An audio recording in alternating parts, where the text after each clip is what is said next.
E6 TV news bulletin. Gade Sai Krishna lockup death వ్యవహారంలో SIT అధికారులు దర్యాప్తును ముమ్మరం చేస్తున్నారు. ఇప్పటికే ఈ కేసులో 6 నిందితులుగా చేర్చిన సిట్ తాజాగా హోంగార్డ్ కోనేటి వెంకటరాజును A7 గా చేర్చారు. సాయి కృష్ణ ఎపిసోడ్కు సంబంధించిన అన్ని సీసీటీవీ ఫుటేజ్ల మాయంలో వెంకటరాజు ప్రధాన పాత్ర పోషించాడని సిట్ పేర్కొంది. సీసీటీవీ కెమెరాలకు సంబంధించిన హార్డ్ డిస్కులు వెంకటరాజు తీసుకెళ్లాడని సిట్ చెబుతోంది. ఈ మేరకు వెంకటరాజును కోర్టులో హాజరుపరచగా రిమాండ్కు విధించారు. కృష్ణలంక పోలీస్ స్టేషన్లో లాకప్ డెత్కు గురైన గాదె సాయి కృష్ణ కేసు రోజురోజుకు ఆసక్తికరంగా మారుతోంది.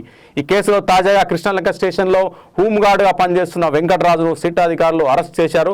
ప్రభుత్వ ఆసుపత్రిలో వైద్య పరీక్షలు చేయించిన అనంతరం నిందితుడిని రెండో AJMFC కోర్టులో న్యాయాధికారి శ్రీకాంత్ ఛాంబర్లో హాజరుపరిచారు. దీంతో ఇప్పటి వరకు ఈ కేసులో అరెస్ట్ అయిన నిందితుల సంఖ్య 6కు చేరింది.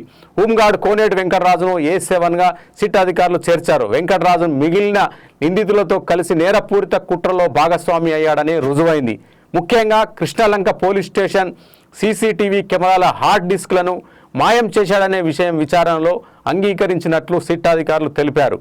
స్టేషన్లోకి సాయికృష్ణను అక్రమంగా నిర్బంధించడం, అతనిపై దాడి చేయడం, అనంతరం A4 సురేష్ సాయంతో మృతదేహాన్ని మాయం చేయడం వంటి విషయాలు నిరూపించే కీలకమైన సీసీటీవీ దృశ్యాలు మాయం చేశారంటూ సిట్ తమ రిమాండ్ రిపోర్ట్లో వెల్లడించింది. ఈ ఏడాది జూన్ 14న head constable Ashok Kumar home guard వెంకటరాజును సంప్రదించాడు. స్టేషన్ ప్రధాన ద్వారం ఎదురుగా సెల్లార్ వై ఉన్న కెమెరాలను తొలగించాలని సిఐ నాగరాజు ఆదేశించినట్లు వెంకటరాజు తెలిపాడు. సాయికృష్ణను లోపలికి తీసుకురావడం, బయటికి తీసుకువెళ్లే దృశ్యాలు ఆ కెమెరాల్లో రికార్డ్ అయ్యే అవకాశం ఉందన్నాడు. స్టేషన్లోని 10 సీసీటీవీ కెమెరాలకు ఉంచిన 4 హార్డ్ డిస్క్లను తొలగించాలని అశోక్ చెప్పాడు అంటూ హోంగార్డ్ వెంకటరాజు వర్షన్ను సిట్ అధికారులు వెల్లడించారు.